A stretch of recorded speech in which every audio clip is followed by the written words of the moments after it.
Good people, good morning, good day. I hope you're doing fine. This is Frank with another DIY. So today I'm going to be working on a Navara V9X, which has some fun problems with the viscous fan because those guys they have an electronic plug on the viscous fan controlled by the ECU, and this one has been playing around. So we're going to go ahead and diagnose, check the wiring, and see if everything is okay. So stay tuned. So this is the beast Navara V9X with the V6 diesel engine, and it has the viscous coupling fan failing. Sometimes it does work, sometimes it doesn't. So I think the issue is with the wiring, and of course when it doesn't lock up, you might have issues with the AC not working when it's hot because the hotline gets too hot and the compressor shuts off for prevention.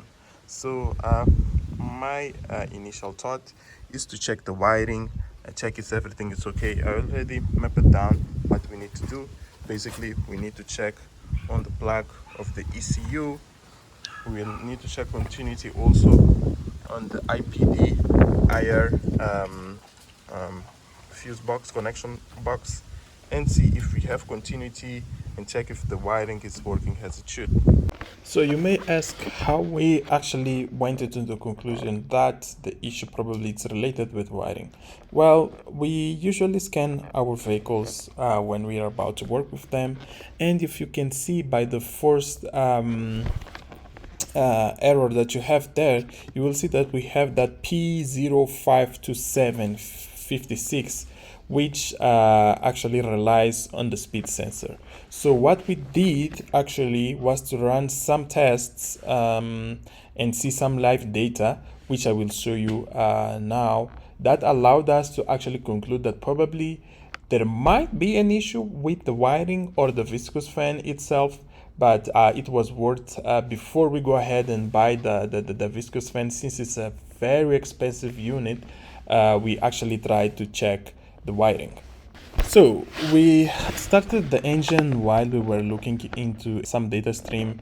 So we have some variables there. We have the cooling temperature because the vehicle was cold, and you can see that the coupling fan it's showing 0%, and the cooling speed fan is another factor that you can see showing 0 RPM while the engine speed is already running.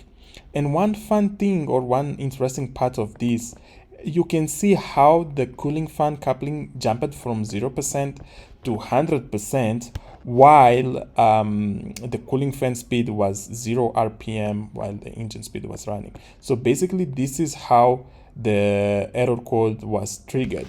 So the next step was actually to do a visual inspection. So we went under the car, we disconnected the plug that goes into viscous coupling, and we saw that there was one wiring missing. So what I did next was to just undo this tape and see how the wiring is looking. So with the tape off, you can really tell how bad the wiring was looking, and I think someone tried to work on it previously, but I can tell that he didn't manage to fix it. So indeed, definitely we will need to check the wiring for this. So we need to get reference. So we went to the car's manual to look out into the layout of the connector itself, and also where actually each wiring goes to in order to do our continuity tests. So after a little bit of reading on the electrical repair manual of the vehicle, we ended up finding that the electrical controlled cooling fan coupling connector is the F83. And also we managed to understand that this connector actually communicates with ECU. So it had one specific wire that went through ECU under the connector E207, and also received the power through the connector E12. So with that, we were ready in terms of scheme, so we needed to proceed with our testing.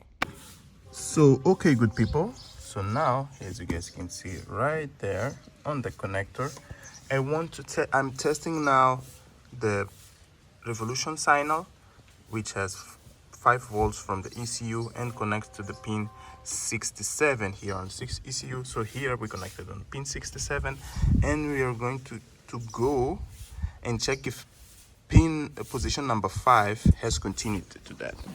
So coming just down here, we have our multimeter. So 5 should be this one.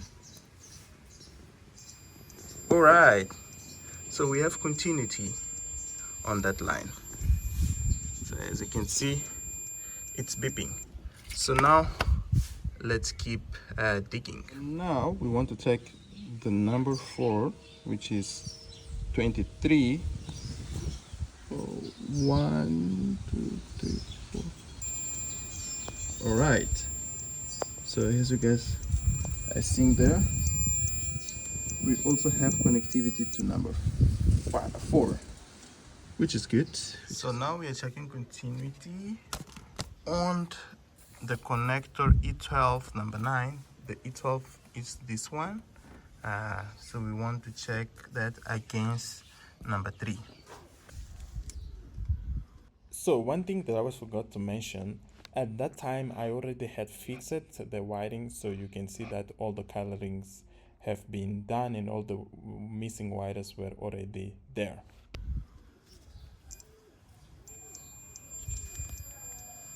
As you guys can see, we have connectivity. So in terms of the pins that we needed to do the connectivity test, at least we know that we have good connection. So now it's time to test the ground power. Okay, now that we know that at least we have continuity, we need to check the plug number 2 for 5 volts. So we can connect it. As you can see, the 2 is connected, and I'm just grounding it. And you can probably see that we have approximately 5 volts.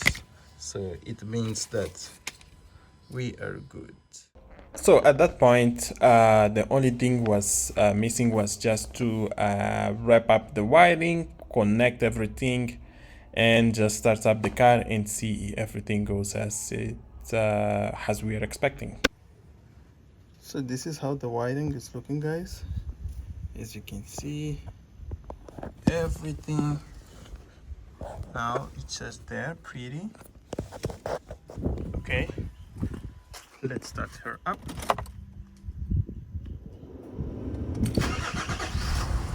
Oh, she's alive.